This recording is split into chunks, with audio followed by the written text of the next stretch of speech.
really what we want to do is just share stories, share memories. You got questions for Coach Etheridge or anybody else? Well, you know, this is this time for it. So just kind of open forum, and we'll just rock from there. Well, I was going to tell a story about Coach Sherwood. You know, Coach Sherwood, he was tricky. He had a lot of little deals, things, and periodically, and I didn't find out till years later that sometimes we'd come out on a Thursday before the ball game, and there'd be little graves laying, here lies Jeff Colquitt, or here lies Ronnie McClendon, or here lies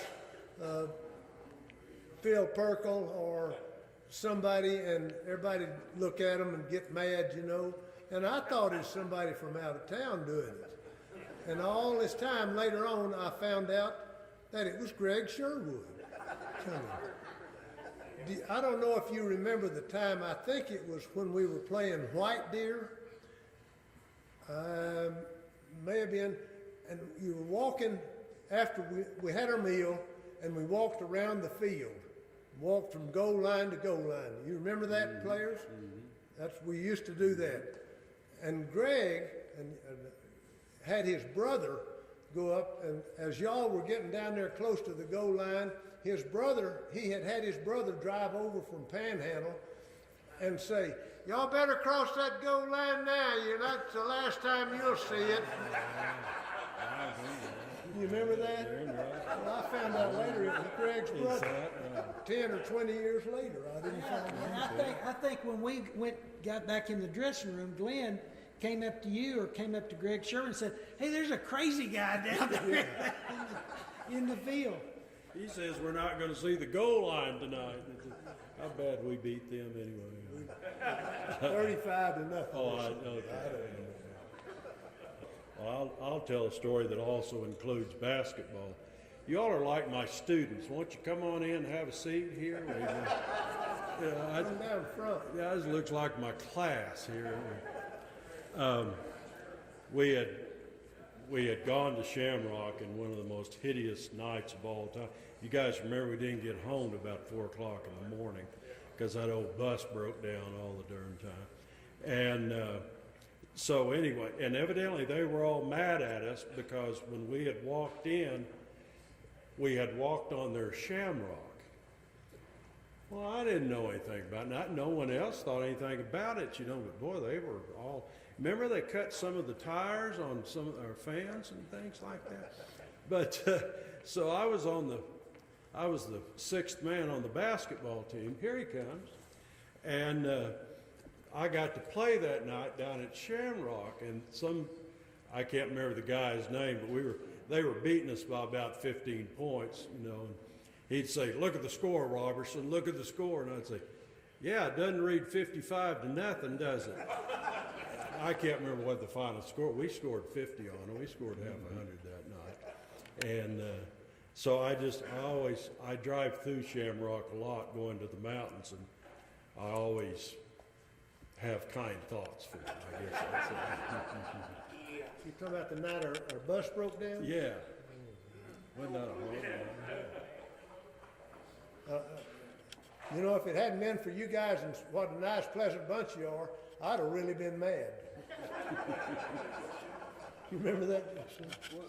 Shamrock, the bus broke down. We didn't get home till daylight. I was driving. No. Well, I don't know. You might have been. I don't remember. We didn't get home till daylight because the bus broke down. They had breakfast for us. We went to eat at the cafe to have breakfast when we got home. Do you remember that? Yeah. I think maybe I was. 62. Mm-hmm. That was in 62. Oh, wait a minute, 62? I think Yeah, it could have been. Okay. Yeah, that could have been. it was not 63. 62. I know I was driving the bus most of the time, and I know that some of the parents were trying to catch me, but they couldn't. I was driving too fast. There's no helmet. There's no pads. There's no pants in his and mine and Gerald's locker. And we're looking at each other like, oh, hell, what are we going to do? Well, we got to tell him. And, of course, he had the door locked, the door shut, see? What are we going to do? I guess we got to go see him. Knock, knock, knock. Come in. Walk in there, you know. Morning, Coach. What do you want? I assume you three are real proud of yourself. Well, no, sir. What's it going to take to get our football stuff back? Well, I don't know if I'm going to give it back to you or not. If you don't care no more than that, you know. Yeah. It's whatever. We whined and moaned and cried and done everything else under the sun. He finally said, all right. He said, but you ain't going to like it. I thought, well, okay. So we all put our breeches on and pads and everything else, and we go out there, and there's a line from the goal line all the way 100 yards to the next goal line. And there's a man every 5 yards. And he said, hurt them. And see how bad they want to play for this ball team. Well, I think Chester made it longer than anybody. He made it about 3/4 of the way through. And Gerald, he's right behind Chester. He's just as tough. And the worm here, I made it about halfway through, and I quit. And after it's all said and done, we never missed another 2 a day. But what that brought into perspective was what that man right up there instilled in us. It's, you got to want it, and it's got to be everybody. Not just 11 or 12, it's got to be everybody. And I've carried that way for a long time, folks. I mean, he taught us a lot about being a human being and a man. Thank you, Bobby Brown. Wow. And that was called the Hoot Owl Drill? Hoot Owl Drill. Do you remember that, Coach Etheridge?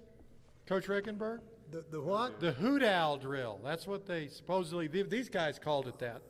5 yards and back. And oh, I don't remember. I've had several of those drills. Yeah. And most of them were effective. Yeah. I'll say this too, there wasn't any favorites played on the team because Jim McCleskey had to do that one time. And of course, everybody was hunting for the back of the line with McCleskey, you know. No one wanted to be the first guy to hit McCleskey. We wanted to be the last guy to hit McCleskey. But that's the kind of team it was. I mean, everybody faced the same thing. You're talking about getting tackled every 5 yards. That's right, every 5 yards. Yeah. Well, you know, we stopped that drill. Well, not soon enough. No, one day we had a young man that on a Halloween night had been out being excited, and Barry Thompson called me in and said, this boy, we need to kick him off the team right now. And I said, wait a minute, Barry, we need to think about this a little. Said, if we kick him off of this team, he will probably not finish high school. Odds are he won't. If we save him, I'll punish him and we'll take care of it. And he said, oh, okay. You know, Barry was young and energetic. So we started, whatever y'all call it, the Hoot Owl Drill or whatever it was. And this person. Nickname Jumbo. I don't know. He dodged and they tackled him. Second one, he dodged a little and they tackled him. The third one, he kind of dodged And by the fourth one, he was exhausted. And he was tough. He just ran into him. And about the sixth one was Jeff Colquitt, and I thought he had knocked Jeff's shoulder down because Jeff went down, and I said, that's the end of the drill. And Larry was just going, I mean, he was going into everybody, and Larry was tough. So I just had him run back and forth from that point on. We ended that hoot-out drill at that point. Due to circumstances. You remember that, Jeff? Vaguely, I want to forget it. Well, I remember it. I know it. You got something to say, Lynn? Go ahead. I thought you'd hurt your shoulder really bad, but I think you was just joking. Yes, Lynn Harriff here. Coach, something I've always wondered is how in the world do you guys breathe in that coach's room? Because every time you open the door, this gigantic white cloud would just come out.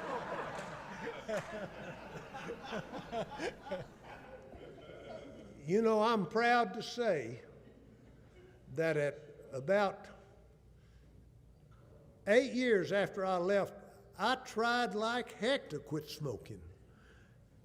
And that white cloud coming, I did quit smoking about 6 years later, 7. I never touched another one after that.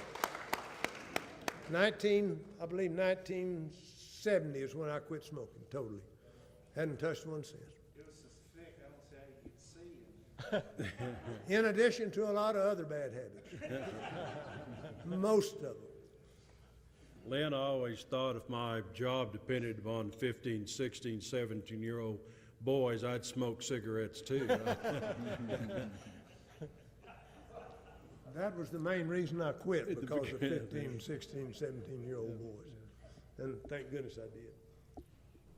Hey, Coach Rickenberg, what was the difference in football in Kansas, Dodge City than what you experienced in Dalhart? Was it pretty much the same, or was it a lot different? Organization. Much better organization in Texas than in Kansas, along with discipline and whatever you want. But there was no comparison when it came down to who was going to win. And I know we put quite a bit of emphasis on winning than we did losing. I'm Doug Beasley. I played for Coach Sherwood, a senior of 1966. And me and all these guys along here were teammates on the 66 team. And we all had to prepare for certain people. And who did you guys in the 1963 season, what player did you have to prepare for the most? And who was the toughest that you played against?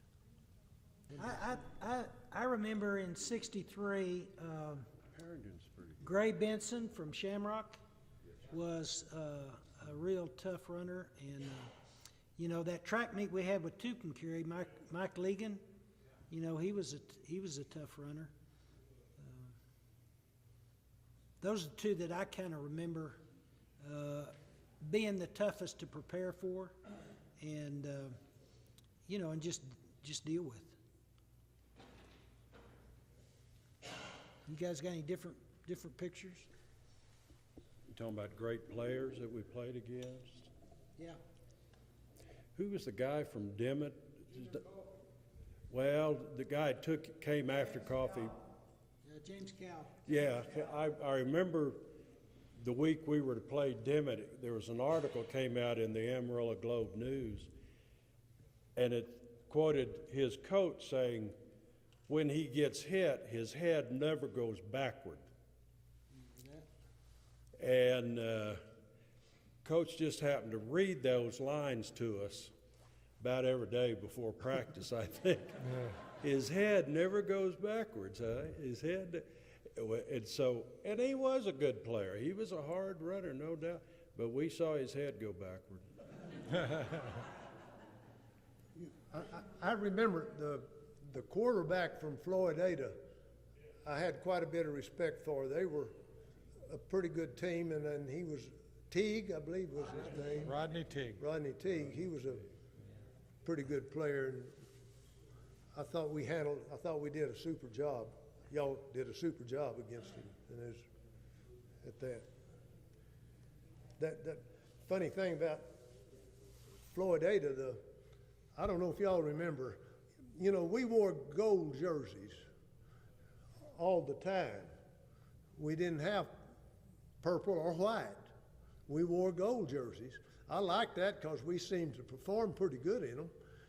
And at the half, at the Floyd Ada game, the referee came over and said, "That coach over there is mad as heck at us." Said, "Y'all changed jerseys at the halftime." Because, you know, it's muddy, and our gold jerseys were getting kind of dark, and his were, what were they, green, and he said, "We can't tell the difference between green." I said, "We've been wearing the gold the whole game." He really raised Cain. The referee came to me and said, "Y'all changed jerseys at the half." I told him, "Tell him he's crazy." So, anyway, we didn't wear gold. We wore gold jerseys all the time, if you remember. I want to get Coach Rao in the mix here, and you know, we're here to talk about success and all, but I'll tell you, with Rockwall, Iowa Park, Phillips, and Denver City, I guess everybody might want to, you know, you grow up very quickly as a young man and even as a coach. You got to accept adversity. But that Phillips game in 70, now you guys are mostly tied to 63. Probably most of this group was not here. But you were very much part of that, Coach Rowell, and you had an unbelievable, just kind of talk a little bit about 70, and then that particular game, you know, in that era when you had one team goes to the playoffs, and how that particular game has stuck with you all these years. Well, we had a very good ball club that year. We went 9-1, and we played Phillips at Phillips on a Saturday night. That's back when Borger and Phillips alternated. If they both had home games, then one of them would play on Friday night and one of them would play on Saturday night. And Phillips had a Saturday night game. So we had the entire panhandle there. That was the game of the week. And we play Phillips there, and the officiating crew, in fact, I can tell you right now, 3 of the 4 on the crew retired after the ball game. They blew it so badly. And it was a game where, you know, we had some scoring threats very quickly. Celso, you saw him earlier today. Celso averaged scoring a touchdown every 4th time he touched the ball. And somebody told me, said, "Well, why didn't you give it to him 5 and 6 and 7? You know? Well, we didn't figure that up until after the season where he averaged that. But we would score very quickly, and then they took their big tackle, a guest kid, and put him back there at tailback. He was 6'5", weighed about 236, and he'd make 2 and 3 yards a whack, and they just ate the clock up on us. And it came down to it where we scored and went ahead 21-18 with about 2 minutes and 15 seconds to go in the ball game. We kicked off, and Gary Johnson tackled the guy in the end zone, and they said, "No, it's on the 2-yard line." But the film actually showed it was in the end zone, which would have been a safety. They had to kick to us, but it didn't happen. So then they come on down. They throw a pass on a 4th down and 12, I believe it was, and Celso goes up. He's got his arm taped where it won't go straight because he wasn't even supposed to be playing in the ball game, and he couldn't quite get to it. And the kid catches the ball anyhow, but he gets it out to about the 40, 42-yard line, and they look at it. No, Dalhart's ball. They say, there. We get excited. Our offense runs out. Defense goes off. They throw the ball into the referee. The referee takes and walks over and puts it down on the hash mark. The chains move. And Charlie Topinka, the coach at Phillips, said, "I want a measurement." And the idiots gave him a measurement after moving the chain. and they made it by this much after they picked the ball up, go back, and set it down. And put the chains back. I think this is where it was, and this, and they made it by this much. So they have first down, and they go on down, and it comes down to fourth down, last play of the ball game. They call timeout. They don't have any more timeouts. Mr. Franks, the referee, they don't have any more. Quiet, Coach. I'll have to throw a flag on you. No, Phillips got a timeout. They don't have any more. They gave them the fifth timeout. They throw a pass. If it's not touched, it goes through the end zone. Nobody catches it, nothing. But our little linebacker, 5'7", Sid Grantham, he did just what he'd been taught ever since two-a-days. Go back in your hook zone. Ball comes in your area, try to catch it. If not, slap it down. He slapped it. It went over and fell in the arms of a receiver laying on his back from Phillips. And they scored, and they beat us 24-21. We stay home, and Phillips goes and gets their lungs kicked in. I was glad to see that by Iowa Park. But we felt like that was the year we could have played with Iowa Park and got a hold of them, because we did have a great ball club. And speaking of, Brian Hall spoke earlier today about me firing him as a manager. He came to me and he said, Coach Ralph, you reckon I could kick extra points and field goals? I said, how? He said, with my leg. I said, the rule says you can't use any outside impetus, and that's a wooden leg. Well, I still think I could kick. I said, well, let's go check. We go out there. He kicked about 3 balls for me. He didn't get them, 3 of them off the ground this high. And I said, okay. He said, would you check for me? And I said, sure. I went to called James Kyle, head of the Official Association in Amarillo, and asked him about it. He said, I'd say no, because he's kicking with the wooden leg and you can't use an outside impetus to kick the ball. He said, but I'll check with Cliff Spiegel out of Fort Worth, head of the state. And he called, and Cliff called me and said, yeah, tape it up. He can kick it all he wants to. So I told Brian, I said, yeah, you can kick. I thought, that's the end of that. During the summer, I was teaching driver's ed, and I drove out by their farm out there, the ranch, and there's a goal post out there beside his house, and about 15 footballs laying around out there. He'd been kicking all summer, and I thought, all right. Well, maybe you can get it 10 feet high now. So we show up for 2-a-days, and he said, Coach, come look, watch. I said, okay. We go out there, and he starts moving the ball back about to the 40-yard line, and I'm moving up to the 10. I said, come up here. He said, no, let's go back here. I said, oh, he ain't going to make it. We moved back there. Boom! That sucker went flying over that. I said, can you do that again? And he did, and he continued.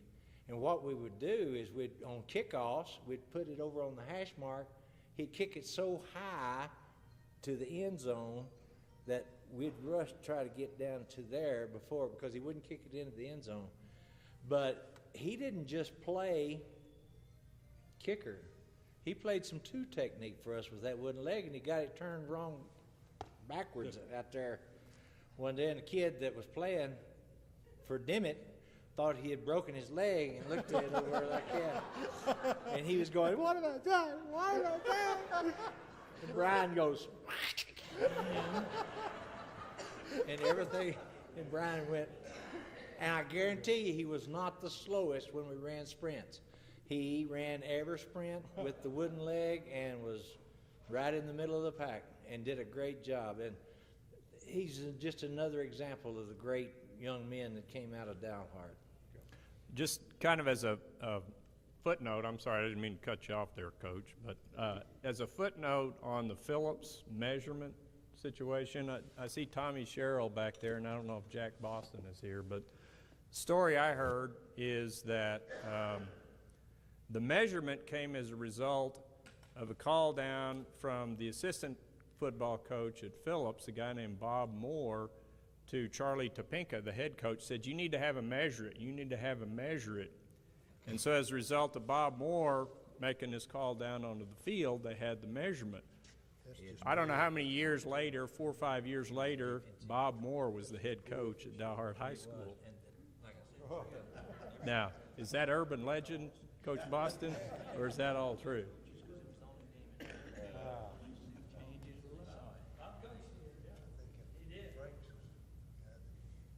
I was on the sideline at that game, and the linesman on our side of the field, I was standing right beside him. He put his foot down on one side of the line. The point to be gained was on the other side of the line, so obviously it was a change of possession.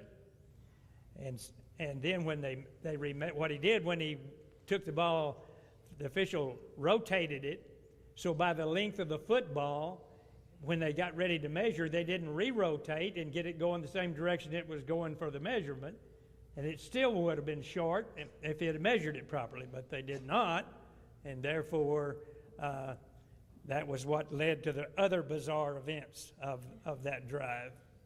It would have been our ball to run the clock out. Why is it you remember the losses more than the wins? They hurt. They hurt. Well, what'd you guys learn? We all learned from our losses, adversity. What'd you learn after the Rockwall game? I mean, did that? We faced a lot of adversity there. Weather. I mean, injuries. A good team too.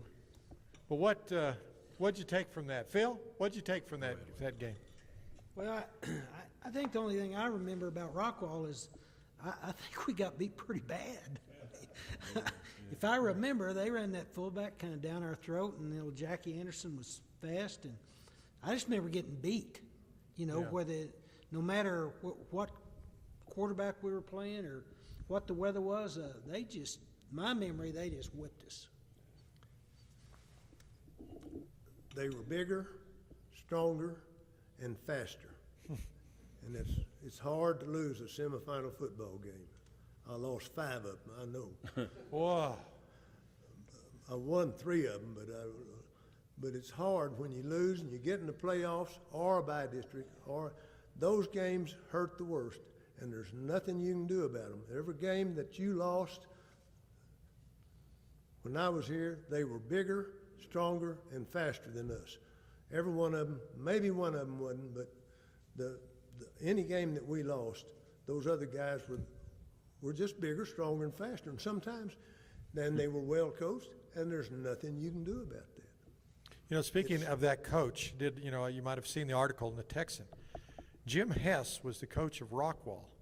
Jim Hess is a legend. Jim Hess went on from Rockwall, where he won a state championship that year, and he went on to be head coach at Angelo State in San Angelo, won a national Division II championship.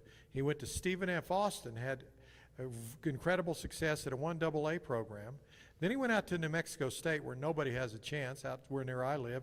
He actually did pretty darn well there as a head coach for a number of years. After he left New Mexico State, he became a scout for the Dallas Cowboys, and the Rockwall coach that beat Dalhart signed Tony Romo.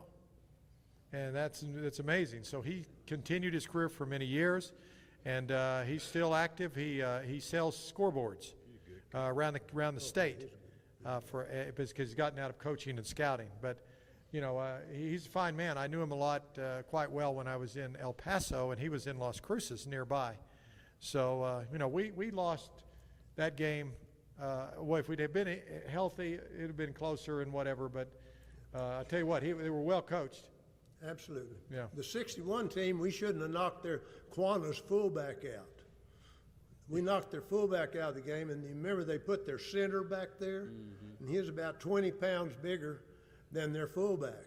And they were just bigger. He was bigger than us. Yeah. Our 150-pound guys y'all say you weren't 150. You say you were 165 or 70, but we weighed you. Yeah, I remember weighing in at our senior year, and Coach Sherwood's stand over the scales and look down, and it's 160 plus. He said 149 pounds. I said, so you don't have 149-pound fullbacks anywhere. What do you do? You know? You know, that 61 team that after the upset of Denver City and lost to Quanah 15-6, and Quanah then went to the state finals, or lost to the team, a very close game, and upset to Donna. But I'm just saying, in 62, we lost to Denver City, that missed field goal that we didn't know if it's good or not. It was 23-21, and we were very close. All those 3 years, Dalhart was a break or two away. We were as good, or right as good, as any team in the state. And, you know, that's why when I did the research as well, you got to look up the road 30 miles to Stratford, Texas. They won 3 state championships in the early 2000s. Amarillo High won 4 from 1934 to 1940. I think Wheelers won 1, and a couple of other Panhandle towns have won it. Very few, maybe 10 state championship teams in history out of the Texas Panhandle. So we didn't quite do it, but we were right there knocking on the door, and it was this era right here.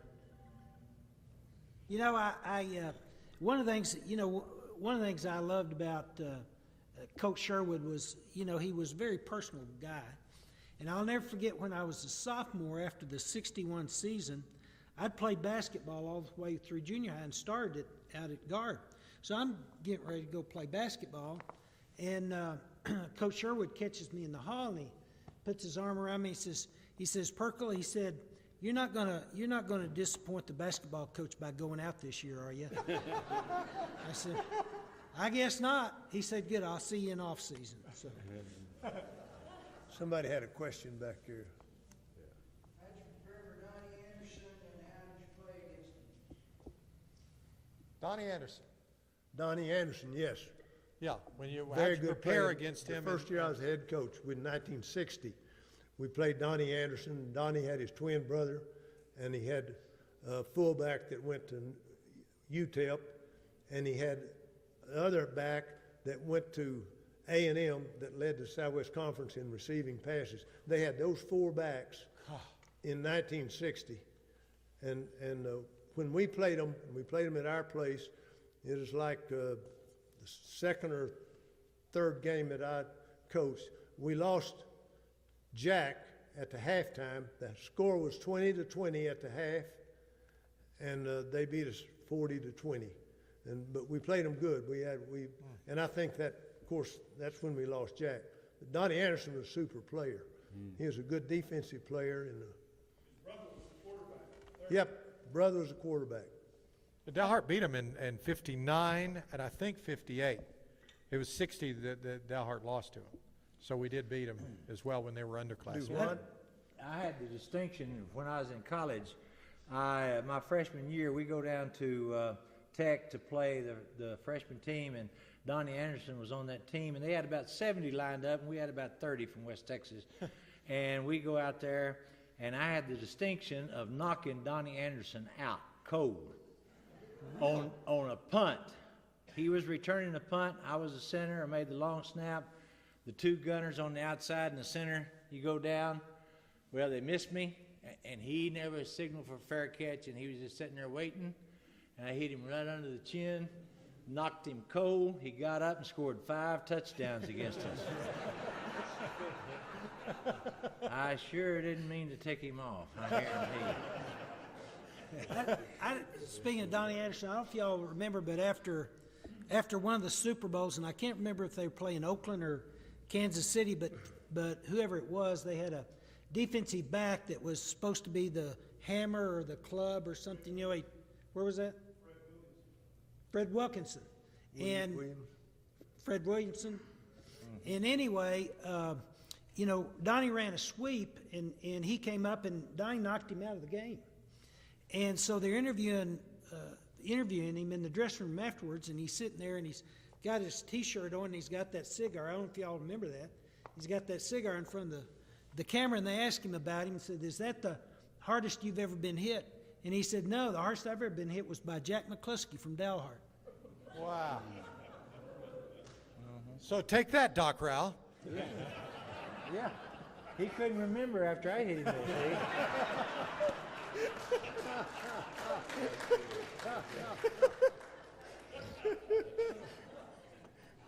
I wanted to get, there's one, it's back to Glenn Robertson Remembers.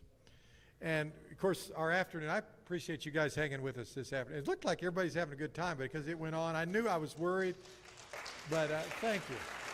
And nobody, I was worried. I was trying to keep till the end because these guys had a message for the football team, but we never quite get. I wanted them to be there for the school song and the fight song, but you know, it never works out quite the way you draw it up in the right coaches in the drawing board. But Glenn, Glenn Robertson Remembers, for the benefit of everybody, recant when you guys, two things. When you went out of town to restaurants and then the barbershop. Those two stories. In the barber shop. Yeah, were you in Saturday mornings? Oh, okay. Okay. Yeah, I got it.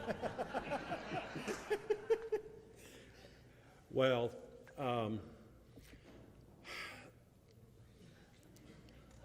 I'll tell you why we won, I think, is because there are people like Jeff and John and Ricky and Louie, and you win with character in sports. We learned character in part from these two gentlemen right here, because you don't lose games because you don't want to let these guys down. Part of that training that we were introduced to as sophomores is that you guys remember you took everything else, all the other gear was packed underneath in the storage, but you carried your helmet onto the bus, right? And when you got to the cafe, Coach Etheridge would go in to see if they were ready for us. And he'd come out and he'd say, okay, boys, they're ready for us. You know how to act. And the drill was we all carried our helmets under our arms. You didn't ever carry it by the face mask or anything. You carried it like it was a lance, really. And if you can imagine 30 boys, or however many of us there were, the other rule was you keep your mouth shut. And so we would walk into cafes and you'd see people looking at us, and we're not saying a word. We're just marching through like we were the Texas A&M band or something, you know, with our helmets under our arms and just walking through and not saying a word to each other. And then you would sit down at your chair and set your helmet down on. Is any of this a lie? All right, Jeff, is any of this a lie in this? And you could talk to the guy next to you, like, pass me the sugar or something like that. Or when the waitress came around, what would you like to drink? And we could say something like that. But other than that, you could hear the forks and the knives carving on the plates. And I'll never forget, back to Shamrock again, my mother later told me that evidently the parents used to find out where the team was eating because they figured it must have been a pretty good place in town to go eat. And so they'd come 2 or 3 hours later, they'd show up and eat. And my parents were sitting there in a booth, and the owner of the restaurant came over. And they had on their purple stuff, you know, and all that. And he said, you all are from Dalhart, huh? And they said, yes, we are. We got some sons playing on the team. And he said, you guys are going to beat us tonight. He said, we've got a pretty good team. We got some good-sized boys, and they like to play football and this sort of thing. But they don't have near the discipline that you have, that your boys have. And he is right. We beat them bad. And I remember that story over the years because it's about older men building character in boys. And I thanked both of these guys here this last couple of days for being coaches, for caring what happened to me and to Perkle and to Allred and to Ledbetter and, I wouldn't want to try to build my life on what a 17-year-old boy's going to think or how he's going to react, but they did. I'll tell one more that leads to this. Well, on Saturday morning, yeah. However, on Saturday morning, the barbershop, the most wonderful thing to be was a Dalhart football player on Saturday morning. When you'd go downtown to Jim Langer's barbershop, and all the old men that look like us then, and we'd walk in there in our leather jackets, and we'd just do something like that. And it was just kind of like the Red Sea would part or something. And of course, the old men were all rehashing the game, and yeah, we won big, but if Etheridge just would have called this sweep instead of this dive, we'd have scored 2 more touchdowns, Of course, they didn't know any more about football than I do now, but anyway, it was just a wonderful time to be a kid, and to be led by 2 men who have so much character. I told that little story about me almost quitting. The truth is, I wouldn't have wanted to ever let these 2 guys down. Not ever. And that's what hurts about losing. You ask about losing. Is because you just feel like somehow you could have done something else. And my last story, and I'll shut up, but this is a point that's really important to me because it's done a lot to me in my life. I'll never forget when I was a junior, and I was sitting in front of my locker after another practice, and I'd managed to get my shoulder pads off, and I'm sitting there in my T-shirt. And Greg Sherwood came over and sat down next to me. And he put his arm on my shoulder. And I don't remember his exact words, but what is in my mind comes out to, Glenn, I know you, and you can be better. Now that's a wonderful thing for an older man to touch a young man's shoulder and say, I know you. I recognize you. I recognize your existence. And it wasn't just football. It was always, how are you doing? I mean, it's Greg Sherwood that started the advanced biology, right? And it's just that when you're coached by people with character, it's hard. You have to work at not having character. And so whether it's walking in the cafe before the game or, what it might be, these guys instilled a lot of us. And there have been times I swear to God, there have been times in my life when things weren't going well. And I'd hear Greg Sherwood say, I know you, Glenn, and you can do better. And what God's grace that is, to be coached by a man like that. So, that's way too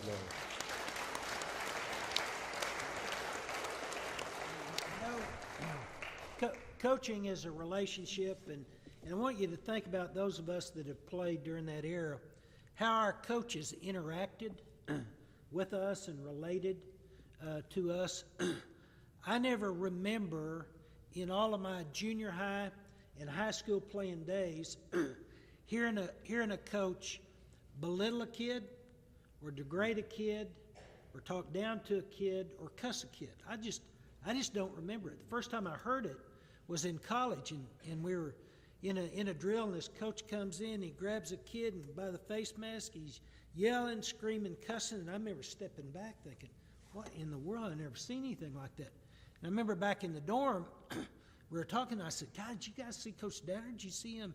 That guy went nuts. I said, I've never seen anything like that. And I remember everyone in the room saying, every day where I was, every day. And so when I started coaching, I remember asking Coach Etheridge, I kind of told him that story, and I said, you know, I just don't remember. Tell me about that. And his answer was, well, you know, I never liked to be coached that way. Why would I think you would? We were not strict disciplinarians, but kind of to follow the rule of if somebody didn't know what to do, don't chew him out, teach him what to do so that he knows what to do before you get after him. And don't let him loaf, don't loaf. And we weren't strict disciplinarians, I don't think. There may be those out there that think we do, but we had rules. We don't. I might have raised my voice on occasions, but it was with love. You know, I played for the sweetheart of Sigma Chi in Joe Kerbal at West Texas State, and he called me some things that I had never heard of when I went off to school. My dad, and one of the things I wanted to say was that when I became a head coach, I thought, we've got this thing licked here at Dalhart because my dad is a Baptist minister, and Tommy Sherrill's dad is a Methodist minister, and Harry Lyle's dad is a Church of Christ minister, and Boston's brother is in the Church of Christ singing. We've got the Lord on our side. And I said something about this, and Boston said, the Lord has got more important things to do than worry about a football game. And I thought, you know, you're right. But my dad would come see me play, and Coach Kerbal, he would call my dad Reverend Rowell. He'd say, how are you, Reverend Rowell? And my dad'd say, Doc, he's not that bad a guy. You know, he doesn't say those. But he told me if you took my brain and stuck it in a gnat's rear, it'd fly backwards. and for the longest time, my nickname was Nat. And Ricky Nix played at the same time I did, and he knows I am telling the truth, exactly. Because he was named General by Coach Kerbal because he looked like General Wainwright on the Burma Road on the march back because he had lost so much weight. And Kerbal said, General, you need to get your skinny tail out of here and get out of the way. And Nix defied all odds and played excellent. He was an excellent ball player that went from Paladura to A&M, and that was back in the Southwest Conference marriage rules, and he got married, and he came to West Texas, and we were fortunate that he did. But I was glad I had Ricky Nix and Tommy Sherrill and Jack Boston and Wiley Malden and that bunch on my staff, because you're only as good as the weakest link, and that was a strong staff, just like Sherwood, Rickenberg, and Probst and all them were. I got to share a Doc Rowell story. There are many. As you can see, Doc Rowell could have been a stand-up comedian. I mean, he is funny. And he came to town after, you know, Coach Etheridge, Coach Rickenberg, we love you guys, but you weren't not as much, now wasn't under you, but just from afar, you weren't as much fun as Coach Rowell. Now, Coach Rowell on the football field was all business all the time, because he had to. His livelihood depended on it. But when it got to golf season, it was a different story, because it wasn't quite as serious. And we'd get our golf team. By the way, just for the record, in the early 70s, Dalhart had its greatest golf dynasty in history. Joel and John David and me, but whatever. We go to golf tournaments, and we did very well. But we had this routine. We'd always go to Furr's Cafeteria to eat, and they had a glass door. And we'd be walking in with our coach, and Coach Rowell and he would get to the door, and you'd hear this big, he would kick it, and then act like he'd hit his nose, and he would cover his face in a scowl, and it was all an act for the other people and patrons that were coming and going. And then you'd have 5 or 6 golfers break out into just sheer laughter, and we're laughing. And the people would come up to us, and they would say, "Why are you laughing at that poor man?" We couldn't stop laughing, but he would just make things so much fun. And so that's my Doc Rowell story. Doc, you remember doing that? No. You know, if you ever heard Coach Sherwood speak at a conference or something, there were a couple stories he always told. And the first story was at halftime at Phillips, his first year there. And he's standing up there, the team's getting ready to go out for the second half, and he looks down, and Bobby Cunningham is starting quarterback sitting there. And he looks at him, and he says, Bobby, you got your left shoe on your right foot and your right shoe on your left foot. And Bobby looked down, and it looked like that, you know. And so Coach Sherwood always said, well, I had a quarterback didn't know his right foot from his left foot. How do you know? And another story he used to tell was, you know, in the spring, all spring sports were after school back then. And so sixth period, we'd go out and play flag football. You know, and the way you played flag football is you tackled them, threw them down on the ground, then you pulled the flag, you know. And so... That's a stretch. And so, you know, tempers could get a little hot. And, you know, Jim McCluskey, I remember the spring going into the senior year, you know, he could be pretty mouthy sometimes. And, you know, one particular afternoon, he was being pretty mouthy about every play, actually. And, you know, kind of the way Jim was. And he walked by me one time and he said, you cute little thing, you can't get any flags. And boy, you know, so I took a swing at him and I missed him. And I got up off the ground and I came at him and he just stuck his hand out on my head and just stopped me right there. And so I'm doing this and I'm hitting air. And Coach Sherwood said, well, it looked like one of these cartoon things on Saturday morning, you know. And he would tell that story, and he'd just laugh every time he'd tell that story. And I said, Coach, it's just not that funny, you know. It's just not that funny. So anyway, his two favorite stories right here, Bobby. Bobby, you want to deny that? Yes. There we go. I'm Bobby Cunningham, and this story has circulated for 50 years. I was not fleet-footed as a quarterback. I wore a different colored jersey because I was not allowed to be hit in practice. Coach Sherwood thought I was pretty brittle. So they had some shoes made for me because I was a place kicker. And I think Puma made them. They were specially made. And if you looked at them from the top, they had a symmetrical toe. So when I kicked, the ball would go right where the middle of that shoe is. If you turn them over, you see the instep. But I tried putting them on backwards one time, and they fit. So there was a time I put those on backwards. But this story about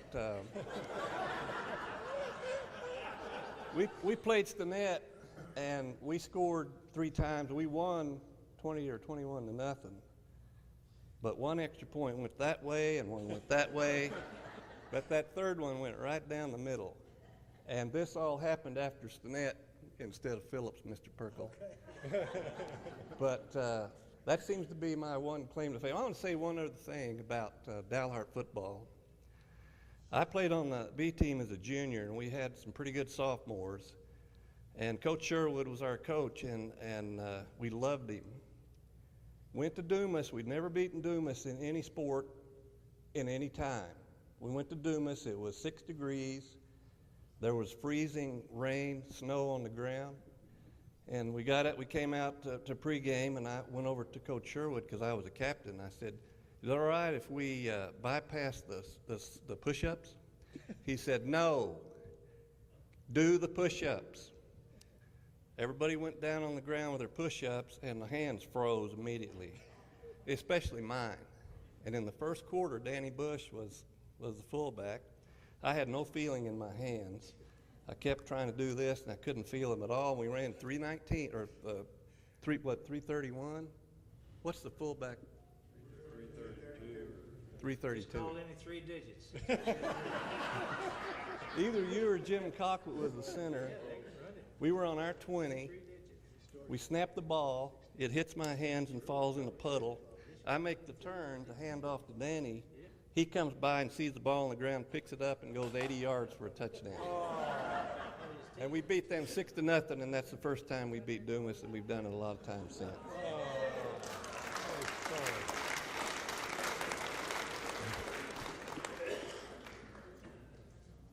Well, the Wolves are coming off a win over Dumas, 34-28.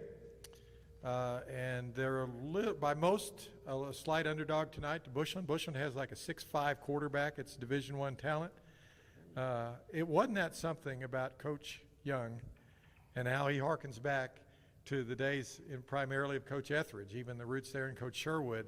And Dalhart, you'll see, as opposed to most of these teams, they run the football, and they run it very well, and they play hard-nosed defense, and they hold the other team in check. And I think we got a fighting chance tonight. Want to go over just a couple rules here again. We've got quite a few of these newspapers in the back, and now they're free. So nobody has to fork over $1 or $2. Go ahead and take it. Family, friends, whatever you don't give away, we'll be able to, don't take them wantonly. Take what you want, you need, reasonable number, and go ahead and take them, because we want you to have those for your family and anybody else you want to share them with. Then we've got down the hall, of course, we've got a reception. Really, again, I'm encouraging you. Originally, I was intending this to be for the whole community. And the band boosters are so busy, and they run the concession stand, that they could only assign a few people to take care of this. And they weren't really sure of the number, but they're doing this specifically for our group here. And I know that they're making more food. They told me that they can take it over to the game. But I really, even if you're not particularly hungry, or if you want to donate $8, please do that, because that helps, again, the band boosters here. So let's do that. Then at the game, at halftime, I need you guys to get down on the field, all the 63 players, Celso, and Brian Hall, and Tommy Ledbetter, and the assistant coaches. And you guys are all getting, I handed out, a few of the statues and trophies today, but the rest of you are getting them tonight at halftime. Kind of a tight window there. Line up in alphabetical order, and we'll go through it with all that. And then, if you don't do anything else today, all you former Wolves in this room, I beg you, do this for me. I've asked nothing of anybody other than a Dalhart Wolves cap. I asked Stephen Young for a Dalhart Wolves cap. He delivered. You guys have to go on the field. We can't just half-ass this thing. We have got to get on that field with the Dalhart Wolves, and we're all going to sing and join the band for the alma mater. So, at the end. No, I don't think it's ever been done in the history of Dalhart to have former players down on the field. Coach Young has been phenomenal. You see him on the field, you shake his hand. He has gone overboard with giving us caps, support, bringing his team, bringing the helmets, putting them on the table. I mean, he's a Dalhart Wolf. He graduated in '79, and so he knows all this. He grew up in this era. But all you guys get down there and gather any way you wish amongst, and the way they do it now, the Dalhart Wolves, I was talking about traditions, but I didn't get into all of them. They line up across the field, and heaven forbid the players hold the hands of the cheerleaders. Now, I just wouldn't have happened in the 60s. But that's what they do. But the rest of you guys, I'd kind of like to see you mingle with them. But, I love the Wolfpack. I like the way they don't come out in the field, like the Wolfpack, like in your era. And that started in the 60s. But you guys kind of gather around if you want to mix with the players. But we want you to mix. We don't want you to be separated. We still need you to mix back in there with the players so we don't have two different groups. But this is going to be really touching. And they do one other thing, that with the school song, which, again, I love. We all love the school song. Unfortunately, they only play the school song the fight song. They only play the fight song after the school song if the Wolves have won. So if they lose and they play the school song, it's over. But if they win, they'll play the school song and then the fight song. So we really want them to win so we can enjoy that fight song one more time. But the other thing on the halftime, which is so cool, we've got the whole band down there in formation. And after we give you guys all of your trophies, they're going to have special band performance of the fight song at halftime. And I want the assistant coaches there too. I know it's traditionally the coaches were kind of to the side, but I need all you coaches, Coach Rao, all you guys, and also the assistants from the 60s down on the field as well at the end of the game and at halftime. All right, I think we got that should take care of our business. We got a little time. The game starts 7:30. 7:10 is the homecoming king and queen if you want to get out there. Now, there's one other thing. Go ahead. Let me share this. Then the ticketing, I tried to take care of everything I could. I believe all the players got a single pass. If anyone did not get a pass, one of the players, come see me because I still have a few more. But they didn't give enough passes for every player, every coach, and every spouse or guest. Because the way it is, the referees have got to be paid a portion of the gate or whatever. I also tried to get tickets in advance to purchase so you could purchase them and not have to mess with it tonight, but they only sell them at the game. So unfortunately, you all have your single ticket, but for any of your guests and family, and I didn't know how many anyway, you'll have to just buy the $6 ticket or whatever it is at the game. Okay? So everybody does that. Just get over there. And then I asked the superintendent, you get an idea as I'm going through all the details that we had to work out. I asked the superintendent if it's possible to get us all seated together. His first home game, he's brand new superintendent, brand new principal. And so he said, well, I don't know, I'll try. And I don't know if he's been able to do that. But that's why I wanted you guys to wear your caps tonight, get down fairly close to the field. We're in general admission, and I know they're going to have a big crowd, but I think we'll be able to still get in the group fairly closely together. So let's try to get over there a little earlier, 7-ish, 7:10 at the latest, before all the crowd comes in, so we're all sitting as best we can in a group. Okay.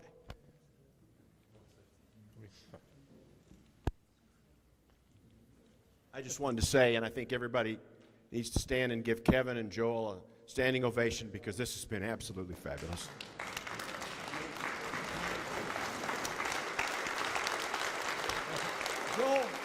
Joel's back there.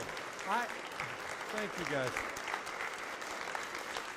I've hogged the show with the microphone. Joel has done every bit as much, if not more work than I have on this thing. But you guys were worth it. Like I said today, there's one other little comment in closing. I struggled because I got immediate satisfaction and buy-in from all you guys. It's been a long time since 1963. And the community, they still love their team. They love their town. They go to the games. And they've heard about these great teams from the 60s. But most of these people were not born. And so when I'm calling and trying to get things organized, I go, what is, and I got a lot of buy-in in town, but I was thinking, what is wrong with these people? 1963, well, it was 13-1, number one ranked in the state. And then I talked to my brother Craig, very sage brother Craig. He said, Kevin, what if somebody had walked up to you and said, you know what, we're organizing a reunion of the 1913 Dalhart Wolves. Well, I said, that's interesting, that's cool, I'd like to see that, but it wouldn't have been the same. But the community, I knew this would happen. The buy-in, the build-up, the supplement, they have really got into this. Last night, couldn't stay away. I took my daughter, went to the pep rally and the bonfire. They talked about the decade of dominance, the speaker at the pep rally. I mean, they're getting everybody jacked up, and so it's going to be a special night. They are all 100% behind you. So, thank you.